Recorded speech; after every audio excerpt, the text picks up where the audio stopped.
فاللهم يا رب ارزقنا رزقا حلالا طيبا، ثم بارك لنا فيه، ومن علينا بالخشوع في الصلاة والدعاء، وبالجد والإتقان في العمل والبناء. صباح الخير عليكم يا حلوين، عاملين ايه؟ يا رب تكونوا بخير. وحشتوني جدا جدا جدا. والنهارده بقى رجعت لكم بفيديو جديد وروتين جديد، ان شاء الله الفيديو يعجبكم جدا.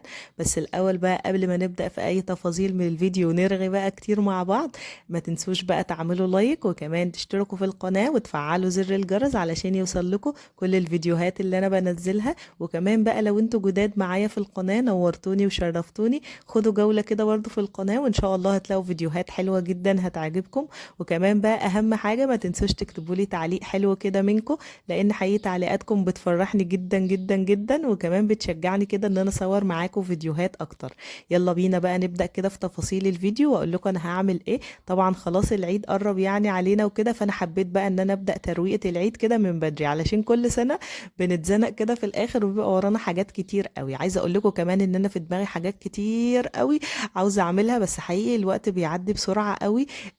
فانا بصوا بدأت بقى اول حاجة كده، قررت ان انا اشيل كل السجاد اللي موجود عندي. او انا بصوا طبعا غيرت كل السجاد اصلا، وجبت اللي هو بديل السجاد دوت، عامل زي ما بقول لكم، وخفيف كده في الشيل وفي الغسيل وفي كل حاجة. فكل الحاجات بصراحة اللي كانت عندي، السجاد اللي كان عندي غسلته لو فاكرين في رمضان في العيد تقريبا. وشيلته كله، قلت خلاص اخلي السجاد مثلا التقيل قوي ده ابقى افرشه مثلا في الشتاء، طول ما احنا بقى في الصيف كده والوقت الحر دوت نفرش اللي هو الكفرات الخفيفه. انا عايزه اقول لكم اصلا ان انا ما كنتش بفرش حاجه خالص في الشقه يعني. في الصيف ما بحبش افرش حاجه، يعني الدنيا اصلا بتبقى حر من غير حاجه اصلا. فما كنتش بصراحه بحط حاجه خالص. لما بدا بقى كفرات السجاده دي تنزل كده وتبقى مشهوره وكده، فبدات ان انا اشتري منها كل برضو فتره كده، كنت بشتري واحده علشان برضو ما يبقاش مثلا ارهاق عليا مثلا في المصاريف وكده. هي برضو سعرها يعني اللي مش بيبقى غالي قوي، بس زي ما بقول لكم ايه، كنت كل فتره كده اشتري واحده. مثلا اشتريت اللي هي بتاعه الريسبشن دي الاول، وبعدين بدات بقيه الشقه كده اتسلى فيها بقى كل فتره اجيب واحده. فدي اول حاجه قررت ان انا اعملها، قررت ان انا اشيل كفرات السجاده واغسلها وانضفها كويس واعينها لحد ما العيد يجي، وابدا ان انا افرشها. يعني عشان ايه؟ احس كده ان ايه، في حاجه جديده يعني موجوده. يعني عيني خلاص بتبقى اتعودت ان مفيش مثلا حاجه مفروشه في الارض وكده، ولما نيجي نفرش هيبقى الشكل بتاعها كويس. فدي اول حاجه قررت ان انا اعملها. تاني حاجه بقى كمان قررت ان انا اعملها، طبعا عايزه اقول لكم ان انا لسه ما شلتش البطاطين من على السراير. طبعا مش بنستغطى بيها يعني، بس انا مش عايزه احطها في الدولاب لسه، قلت لحد ما ابدا ان انا اغسلها برضو وانضفها وكده، وبعدين نبدا بقى ان احنا نحطها في الدولاب وكده، نعينها يعني للشتاء بقى القادم ان شاء الله. فبصوا دي الخطوتين الحاجتين اللي انا عايزه اعملهم، قلت اغسل السجاد وهغسل كمان البطاطين. فاحنا شلنا السجاد مع بعض في الفيديو ده. ان شاء الله الفيديو الجاي اشارك معاكم كده بقى ايه تنظيفات بقى اللي هي البطاطين والسجاجيد والحاجات بقى الكتيره دي. قلت برضو علشان ايه ما استناش على العيد وازنق نفسي كده والدنيا تبقى مكركبه معايا قوي. كمان بقى طالع في دماغي الايام دي كده ان انا ادهن. بصوا عايزه اخد الخطوه دي، بس خايفه بصراحه وقلقانه قوي. عندي اللي هي الغرفه بتاعه النوم، بصراحه اللون بتاعها ما كانش حلو وكده. لما نقلنا في الشقه دي، انتوا كنتوا عارفين طبعا ان انا نقله فيها بقالي فتره، ودهنت بس الريسبشن، بقيه الاوض ما دهنتهاش.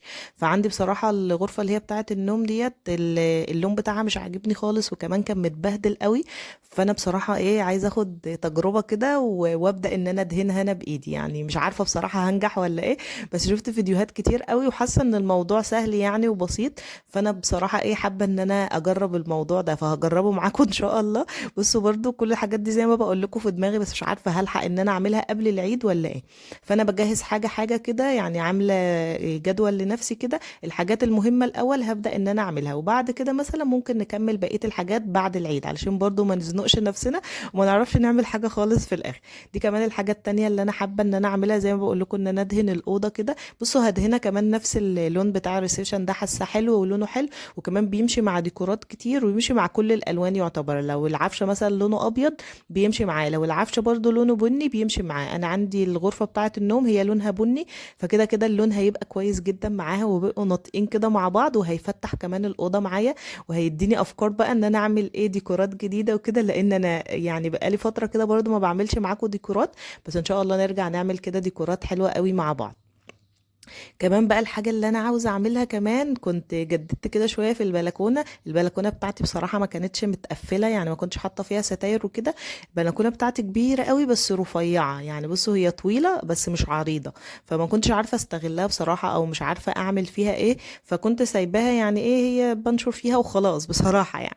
ما كنتش حاطة والله فيها كراكيب ولا حاجة، أنا عندي أوضة تانية كده صغيرة عاملينها أوضة الكراكيب دي.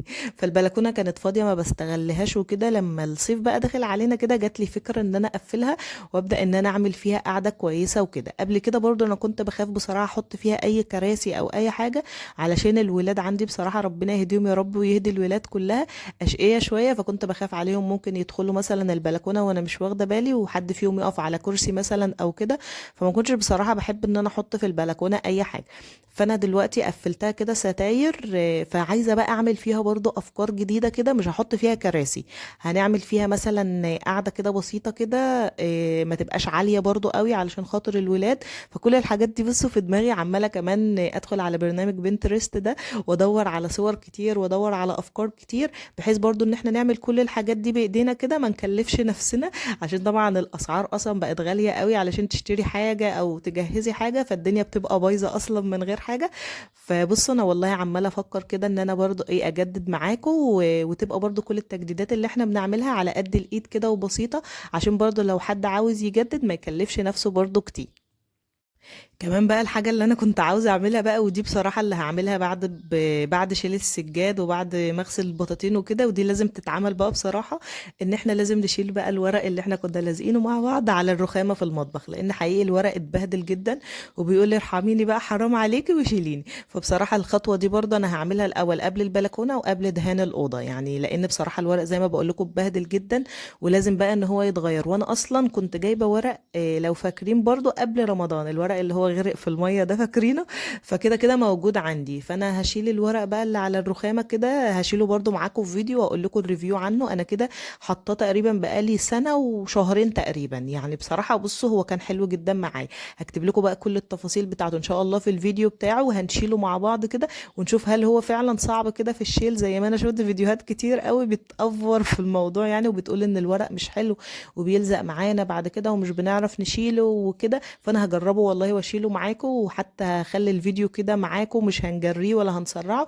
عشان برضو اللي حابب ان هو يلزق ورق او يحط ورق كده ويجرب برضو يبقى عارف كل التفاصيل بتاعته. حقيقي كان لونه حلو جدا معايا وعملي، انا كنت شايفاه عملي طول ما انا بستخدمه، وفي التنظيف وفي كل حاجة كان كويس معايا. هنيجي بقى نشيله كده ونشوف التفاصيل بتاعته. زي ما بقول لكم انا جايبه ورق برضو جديد هنلزقه ان شاء الله برضو مع بعض كده.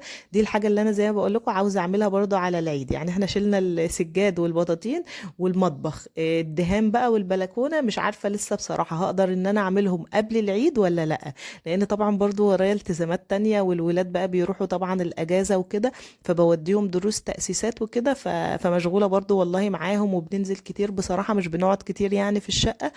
فحاول والله على قد ما اقدر ان انا اعمل معاكم فيديوهات اكتر، وكمان علشان لو حابين ان انتوا تجددوا برضو في اي حاجه كده على دخلة العيد ان شاء الله، ويا رب كده تكون الايام كلها بخير وسعاده.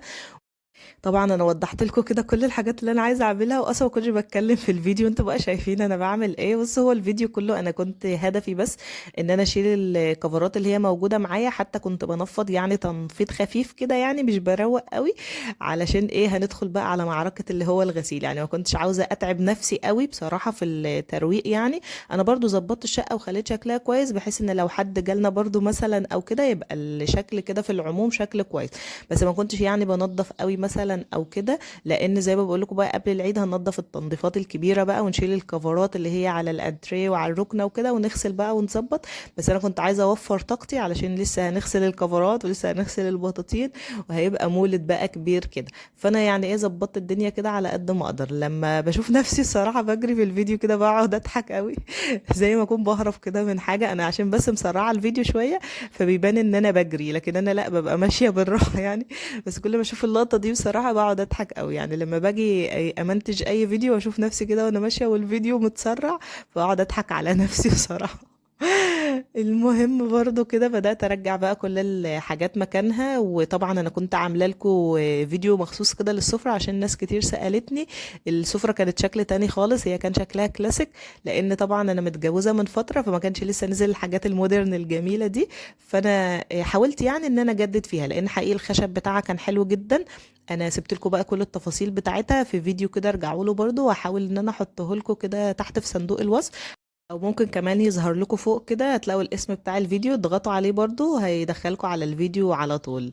زي ما بقول لكم كده، ده الروتين كان بتاعي النهارده. شلت كل السجاجيد اللي موجوده معايا، وهنبدا بقى ان احنا نغسلها وكده. عايزه اقول لكم حاجه كمان، في حاجات كده بتبقى مستخبيه انا ما ببقاش واخده بالي منها على فكره. يعني انا هنا ما شفتش كده ان في حاجه تحت البف الصغير ده، وانا بمنتج الفيديو شفتها بقى. كان في سبراي تقريبا كمان واقع هناك تحت الكنبه اللي هي الموف ديت، والله ما كنت واخده بالي منه خالص.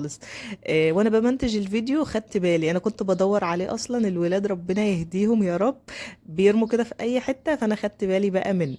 كده بقى يكون خلاص الفيديو خلص معايا، والروتين النهارده خلص معايا. يا رب يكون الفيديو عجبكم، وما تنسوش بقى تعملوا لايك وتشتركوا في القناه وتفعلوا الجرس، واستنوني ان شاء الله في فيديوهات جديده. وان شاء الله استنوا بقى بقيه فيديوهات